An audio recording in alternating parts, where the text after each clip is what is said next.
Você acha que pode realmente confiar em todas as evidências que são apresentadas por evolucionistas como evidências a favor do modelo evolucionista? Você já ouviu falar de alguma fraude por parte do evolucionismo? E quanto àqueles desenhos de livros didáticos ou até mesmo filmes em computação gráfica que dizem reproduzir exatamente a aparência tanto de dinossauros como de homens chamados pelo evolucionismo de pré-históricos? Será que a ciência já evoluiu tanto a ponto de conseguir apenas a partir de ossos reproduzir toda a estrutura muscular de pele, pelos, nariz, orelhas desses animais encontrados? Se você realmente gostaria de saber a resposta para todas estas e outras grandes perguntas, é só esperar um pouquinho mais, aí em sua poltrona. Ele permaneceu através dos tempos. O livro de Deus, a Bíblia. Indispensável em nosso mundo complexo. Está escrito, transmitindo esperança ao redor do mundo. Apresentado por Fernando Iglesias.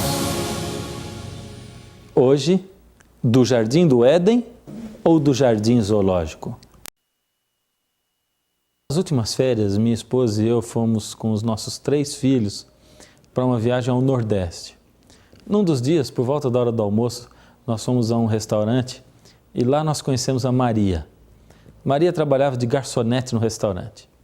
Uma pessoa muito amável, sorridente.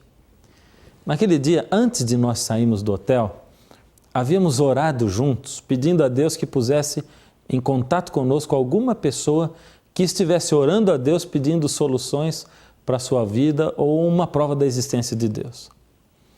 Com essa oração, nós todos saímos pensando quem seria a tal pessoa. Cada um que conversava conosco poderia ser a tal pessoa. Assim, quando eu estava conversando com Maria, os meninos ficaram prestando bastante atenção para ver se era ela de quem nós havíamos falado na oração. Depois de algum tempo, numa das vindas de Maria até a nossa mesa, eu perguntei se ela era religiosa e ela me disse que não e continuou dizendo: na verdade, eu tenho uma religião, mas tenho até vergonha de dizer porque eu não vou à igreja nunca. Então eu perguntei: mas Maria, você não sente falta da igreja? Não sente falta de Deus, de estar mais próxima dele? E ela me respondeu: olha, eu sinto falta, mas eu não consigo muito acreditar em Deus.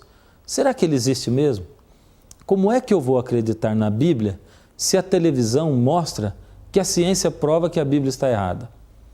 A ciência prova que não foi Deus o Criador. Igual a Maria, tem muita gente que sente falta de Deus, e esta religiosidade inerente ao ser humano é mais uma prova de que Deus existe. Pois como sentiríamos falta de algo que nunca existiu?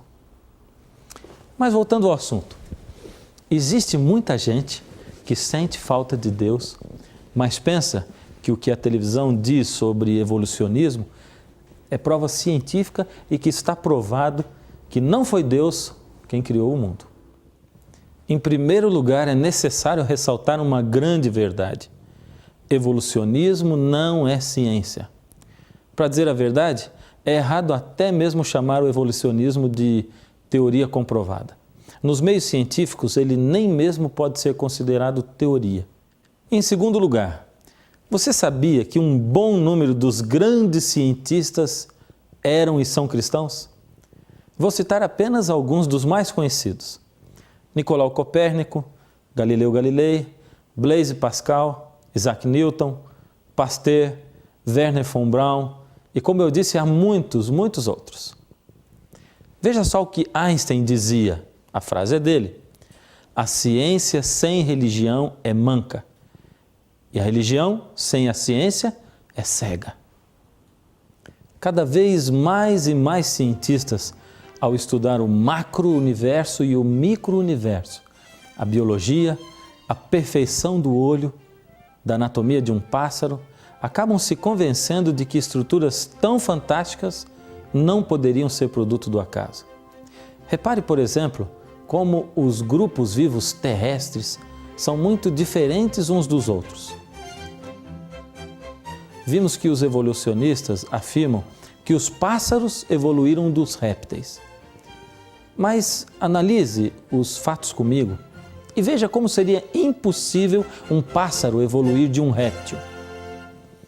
Os répteis têm sangue frio, enquanto os pássaros têm sangue quente. Os corpos dos pássaros são cobertos de penas, e penas são estruturas muito complexas, enquanto que os corpos dos répteis são cobertos por escamas. Os pássaros têm um sistema pulmonar diferente de qualquer outro animal terrestre. Como também explicar as características aerodinâmicas das asas dos pássaros? Você acha que o evolucionismo explica? Logicamente que não. É impossível que asas tenham se desenvolvido gradualmente com o passar do tempo, porque uma asa não completamente desenvolvida não seria uma vantagem, mas uma desvantagem fatal, ou seja, esses animais estariam mortos. Os evolucionistas também afirmam que alguns répteis se transformaram em mamíferos. Porém, esses dois grupos são muito diferentes entre si. Répteis põem ovos, enquanto que os mamíferos dão à luz aos seus filhotes. Os répteis possuem escamas, enquanto que os mamíferos têm pele. E de onde veio o mecanismo de lactação dos mamíferos? Isto o evolucionismo também nunca pôde explicar. Como a realidade se tornou muito difícil para explicar o evolucionismo, os evolucionistas focaram seus canhões para outro lado. Para eles, a solução foi dizer que o homem evoluiu de espécies parecidas com macacos. Vou explicar melhor.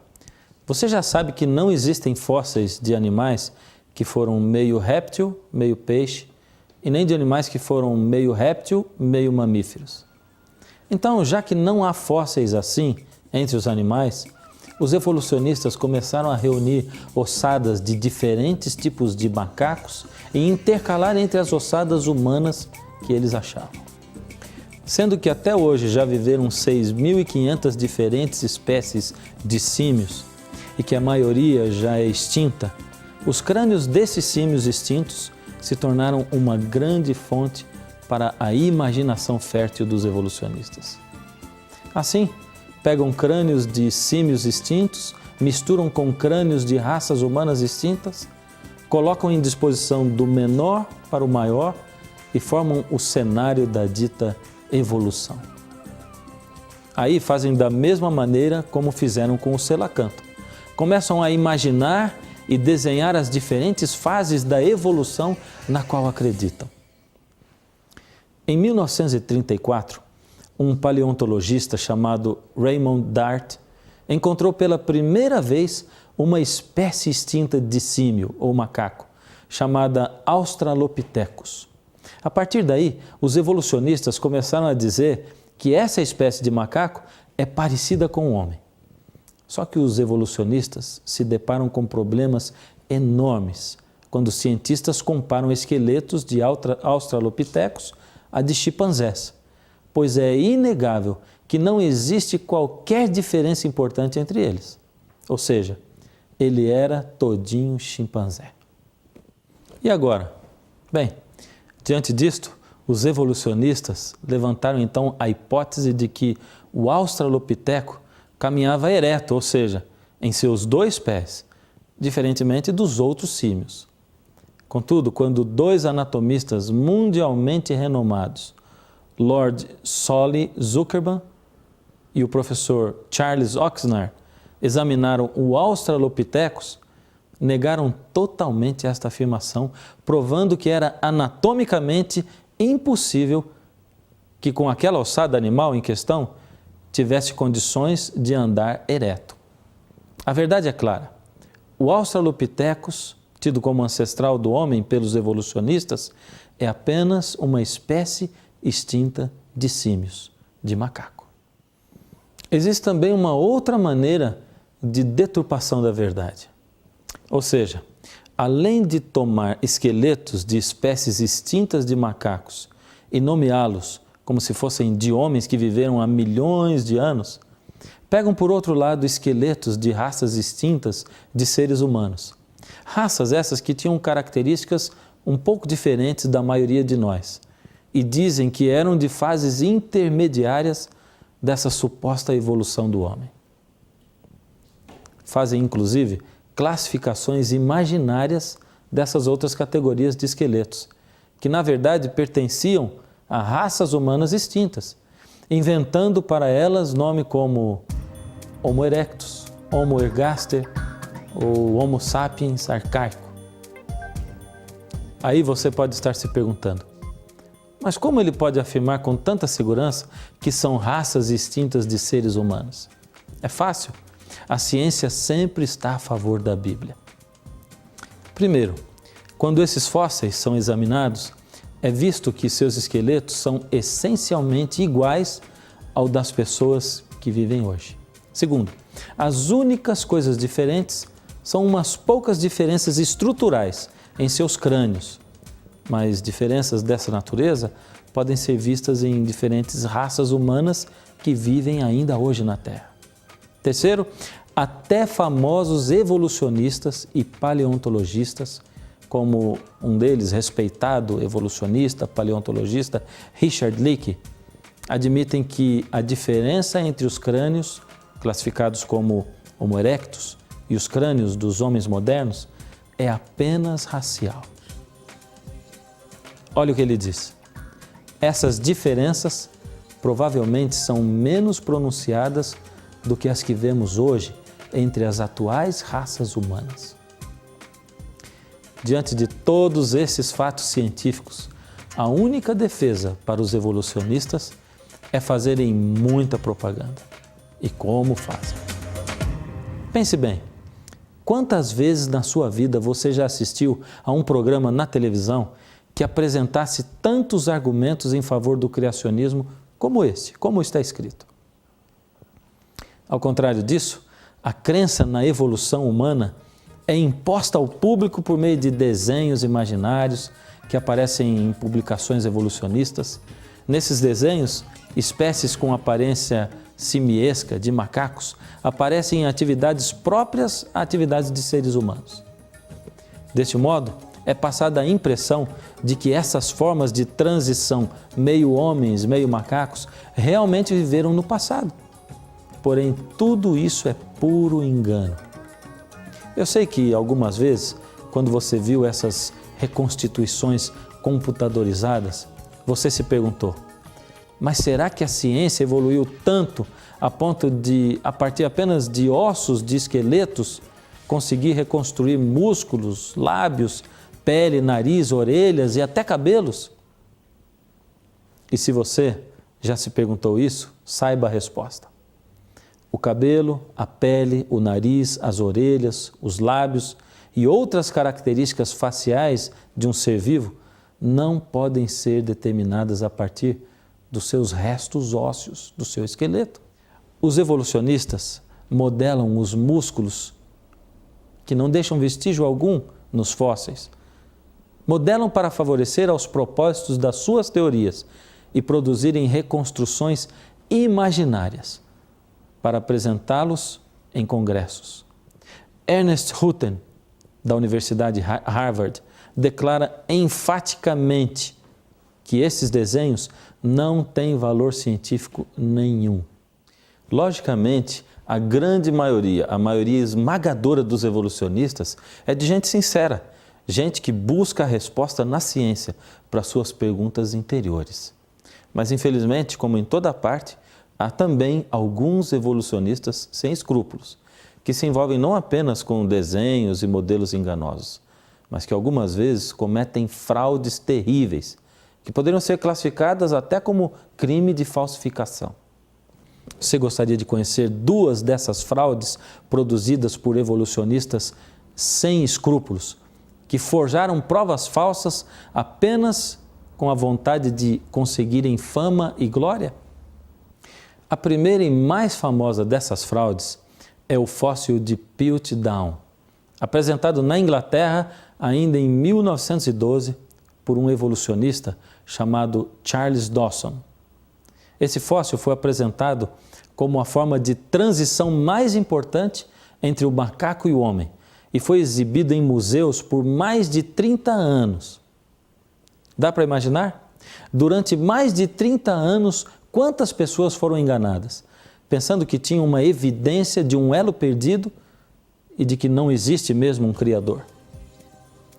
Então, e só então, após 30 anos, peritos reexaminaram o fóssil no ano de 1949 e descobriram que ele era uma fraude produzida. Produziram a fraude juntando uma mandíbula de orangotango a restos de um crânio humano. Foi uma vergonha, um tremendo fiasco. Mas como eu disse que apresentaria 2 fraudes de evolucionistas, aí vai a segunda. Essa segunda fraude evolucionista foi o homem de Nebraska. Imagine que em 1922 foi encontrado um dente fóssil. Aí, a partir desse dente, fizeram desenhos imaginários, reconstituíram, segundo a sua imaginação, como era este homem que, segundo eles, pertencia a uma fase de transição da suposta evolução do homem. Nessa época, os evolucionistas não se esqueceram de dar a ele até um nome latino. Ele foi o Hesperopithecus haroldtkuki. Tudo a partir de um dente fóssil encontrado e que havia sido a fonte de inspiração para o tal homem de Nebraska. Foi o maior vexame quando aconteceu que estudos acurados do dente revelaram que, na verdade, ele pertencia a um porco selvagem. Muitos outros crânios fósseis foram apresentados como grande evidência a favor da evolução, mas foram fracassando um a um. Veja só, o homem de Neandertal, apresentado como evidência em 1856, foi retirado logo em 1960. O homem de Piltdown, apresentado como evidência em 1912, foi retirado em 1953. O Zinjantropo é apresentado como evidência em 1959 e retirado em 1960. O Ramapiteco, apresentado como evidência em 1964, foi logo retirado em 1979.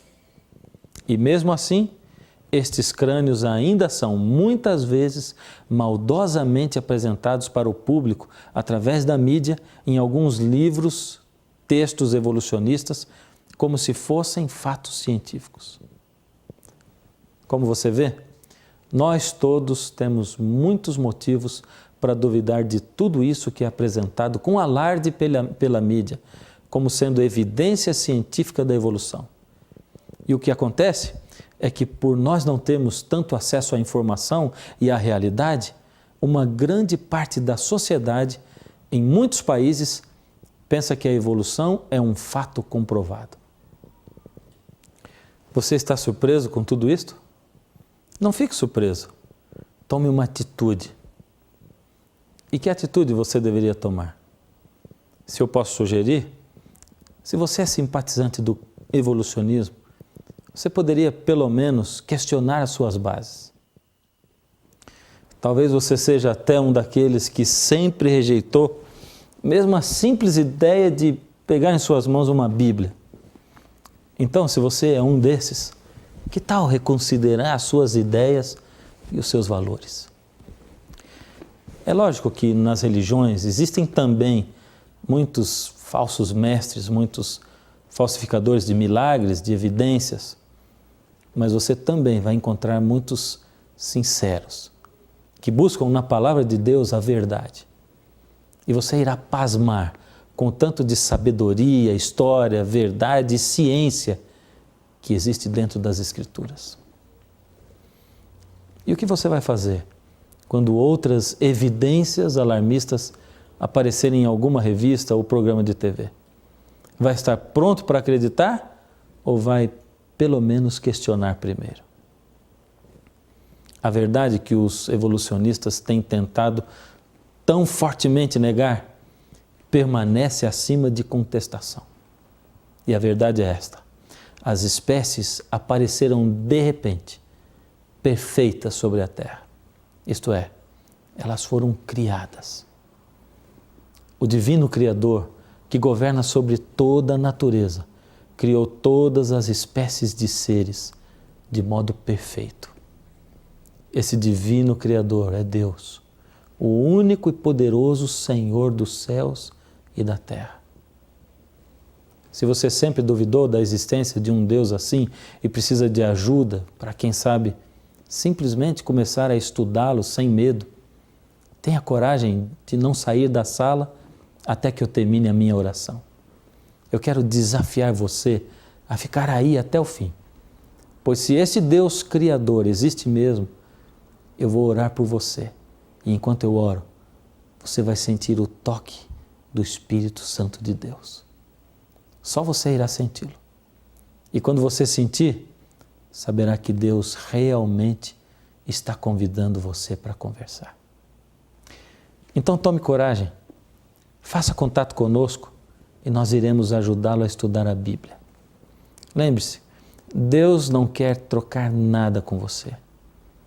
Ele quer 1000 vezes mais o seu coração do que o seu dinheiro. Ele quer contar a você os segredos da criação e da vida eterna. Jesus é esse Deus Criador que entende tudo sobre você. Ele quer ter um relacionamento pessoal com você.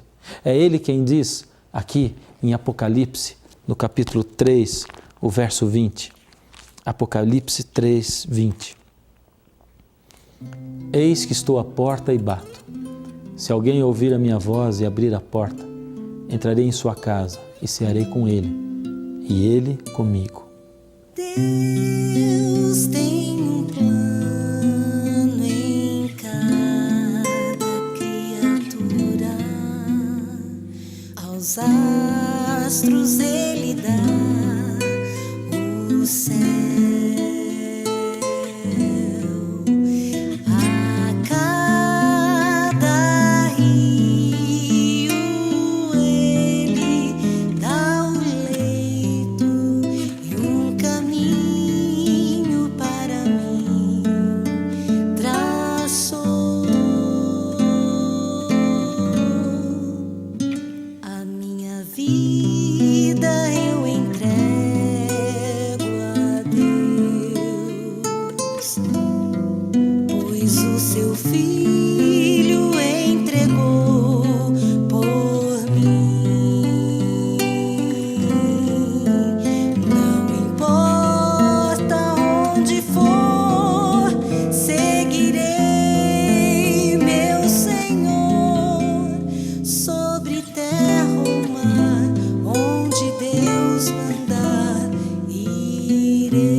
Agora é um momento especial de nós orarmos a Deus.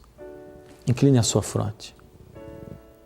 Senhor Deus, com certeza o Senhor está nesse momento falando com corações que durante muito tempo foram corações de pedra. Mas são corações sinceros, porque são pessoas que ainda permaneceram diante da sua presença. Nunca antes, Senhor, tinham sentido o toque do seu Santo Espírito, mas nesse momento, Senhor, sentem tremer a sua alma diante do Deus Criador do Universo. Ainda não têm certeza se o Senhor existe mesmo, mas agora, pela primeira vez, estão sentindo o seu toque, um chamado a conhecê-lo melhor. Por favor, Senhor, intensifique esse toque maravilhoso até que eles comecem a conhecê-lo e que possam, Senhor, conhecer também as maravilhas da vida eterna e do Evangelho eterno que o Senhor nos tem trazido. Permanece com os seus filhos, Senhor. Revigora essas almas. Em nome de Jesus. Amém. Mais uma vez, o Está Escrito chegou ao fim. Mas nós vamos ficar aqui esperando por você até o próximo programa. E não se esqueça, está escrito, nem só de pão viverá o homem, mas de toda palavra que sai da boca de Deus. Deus tem um plano em cada criatura. Aos astros Ele dá o céu.